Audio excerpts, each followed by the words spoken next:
ಕರ್ನಾಟಕದಲ್ಲಿ 7 ಕೋಟಿ ಕನ್ನಡಿಗರಿಗೆ ಅವಮಾನ ಆಗುತ್ತಿದೆ. ಕನ್ನಡ ಭಾಷೆ ಬಗ್ಗೆ ಯಾರೋ ಕಿತ್ತೋದ ಹಾಗೂ ಕೆಲಸಕ್ಕೂ ಬಾರದ ವ್ಯಕ್ತಿಗಳು ಮಾತನಾಡುತ್ತಿದ್ದಾರೆ ಅಂತ ಕನ್ನಡಿಗರು ಇದೀಗ ಆಕ್ರೋಶ ಹೊರಹಾಕುತ್ತಿದ್ದಾರೆ. ಕಮಲ್ ಹಾಸನ್ ಕನ್ನಡ ಭಾಷೆ ಬಗ್ಗೆ ಮಾತನಾಡಿದ ನಂತರ ತಗಡು ನಿರ್ದೇಶಕ ರಾಮ್ ಗೋಪಾಲ್ ವರ್ಮಾ ಅಂತ ಕನ್ನಡಿಗರು ಈಗ ಆಕ್ರೋಶ ವ್ಯಕ್ತಪಡಿಸುತ್ತಿದ್ದಾರೆ.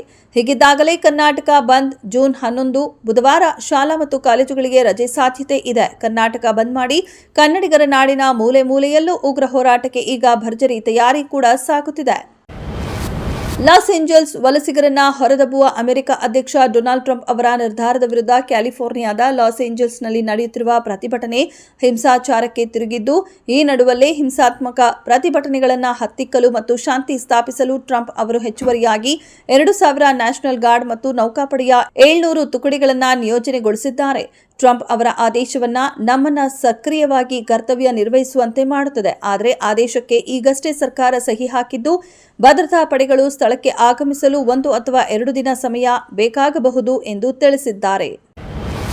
ಇನ್ಮುಂದೆ ಸಾವಿರಾರು ಜನ ಸೇರುವ ಕಾರ್ಯಕ್ರಮಕ್ಕೆ ಆರೋಗ್ಯ ಇಲಾಖೆ ಅನುಮತಿ ಕಡ್ಡಾಯವಾಗಿದ್ದು, ರಾಜ್ಯ ಸರ್ಕಾರ ಸದ್ಯದಲ್ಲೇ ಮಾರ್ಗಸೂಚಿ ಪ್ರಕಟ ಮಾಡಲು ನಿರ್ಧರಿಸಿದೆ.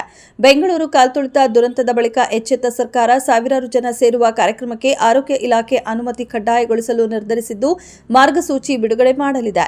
ಚಿನ್ನಸ್ವಾಮಿ ಸ್ಟೇಡಿಯಂನಲ್ಲಿ ಮೊನ್ನೆ ನಡೆದ ದುರಂತದಲ್ಲಿ 11 ಮಂದಿ ಮೃತಪಟ್ಟಿದ್ದರು. ಒಂದು ವೇಳೆ ಅಲ್ಲಿ ವೈದ್ಯಕೀಯ ವ್ಯವಸ್ಥೆ ಆಂಬ್ಯುಲೆನ್ಸ್ ಇದ್ರೆ ಹಲವರ ಪ್ರಾಣ ಉಳಿತಿತ್ತು. ಈ ನಿಟ್ಟಿನಲ್ಲಿ ಎಚ್ಚೆತ್ತ ಆರೋಗ್ಯ ಇಲಾಖೆ ಇನ್ಮುಂದೆ ನಡೆಯುವ ಕಾರ್ಯಕ್ರಮಗಳಿಗೆ ಮಾರ್ಗಸೂಚಿ ಬಿಡುಗಡೆ ಮಾಡಲು ಚಿಂತನೆ ನಡೆಸಿದೆ.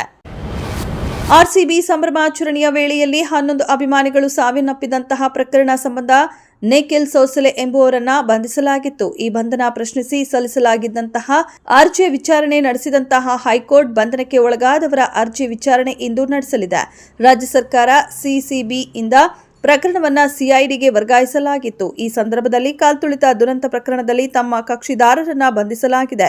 ಇದು ಕಾನೂನು ಉಲ್ಲಂಘಿಸಿ ಬಂಧಿಸಿದಂತಹ ಬಂಧನವಾಗಿದೆ. ನಿಖಿಲ್ ಸೋಸಲೆಗೆ ಮಧ್ಯಂತರ ಜಾಮೀನು ನೀಡುವಂತೆ ಹೈಕೋರ್ಟ್ ನ್ಯಾಯಪೀಠಕ್ಕೆ ಮನವಿ ಮಾಡಿದ್ರು. ಹೀಗಾಗಿ ನಿಖಿಲ್ ಸೋಸಲೆಗೆ ಮಧ್ಯಂತರ ಜಾಮೀನು ನೀಡದಂತೆ ಪ್ರಕರಣ ರದ್ದುಗೊಳಿಸುವಂತೆ ಮನವಿ ಮಾಡಿದರು.